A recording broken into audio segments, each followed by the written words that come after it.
한국세계선교협의회가 2009년까지의 한국 선교사 파송 현황을 조사해 발표했습니다.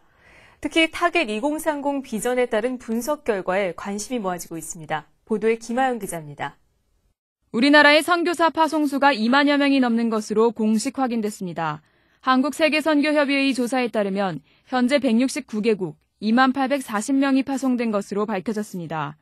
이번 조사는 해외 한인교회가 파송한 선교사들은 포함하지 않은 것으로 이를 포함했을 경우 2만 5천여 명의 선교사가 활동하고 있을 것으로 예상됩니다. 2007년도에는 급격하게 성장한 것처럼 보여요. 조사하지 못했던 많은 대상을 더 많이 조사했기 때문에 2007년도에 그렇게 많은 수가 성장한 것처럼 보이거든요.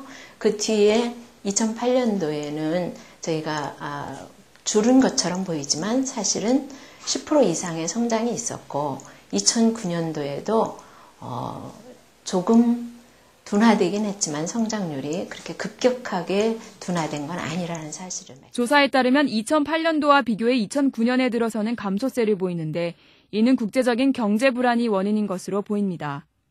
파송 선교사들의 사역 현황에는 교회 개척이 53.3%로 가장 큰 것으로 나타났고 제자훈련, 교육사역, 복지개발사역 등이 이어졌습니다. 6개월 이상 3년 이하의 단기 선교사 수는 감소된 반면 3년 이상의 장기 선교사 파송은 계속 증가하는 것으로 나타났습니다.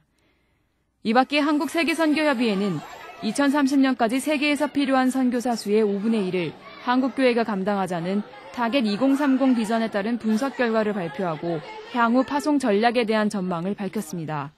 아직도 남아시아나 중앙아시아 같은 경우는 굉장히 많은 수를 저희들이 파송해야만 되고요. 북미나 아니면 유럽 쪽이나 이런 쪽은 이미 그걸 개척지수라고 그러는데 복음화율이 이미 15.5% 이상 된 곳들은 전략적으로 우리들이 선교사를 파송하는 것을 자제하자. 5대륙 12권역별로 나눠 분석한 결과 남아시아는 3.7%, 남태평양은 783%라는 큰 대조를 이뤘고 이에 따라 아시아권과 중동, 아프리카 권역에 더 많은 선교사 파송이 요구되며 남태평양과 북아프리카권에는 자제가 필요한 것으로 나타났습니다. 또 타겟 2030 비전 달성을 위해서는 평신도 전문인 사역자들을 양성하고 유학생이나 주재원 훈련에 적극적으로 나서야 할 것으로 전망했습니다. 꼭 숫자로만 따지지 말고 전략적인 그런 생각으로 파송하고 그리고 또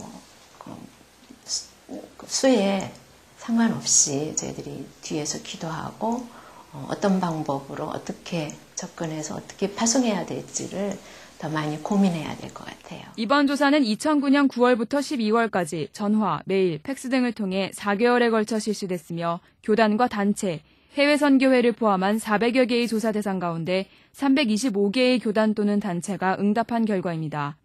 또 북미 지역의 한인 대상 사역자, 본부의 일반 사역자들은 포함하지 않은 것으로 밝혔습니다. CGN 투데이 김하영입니다.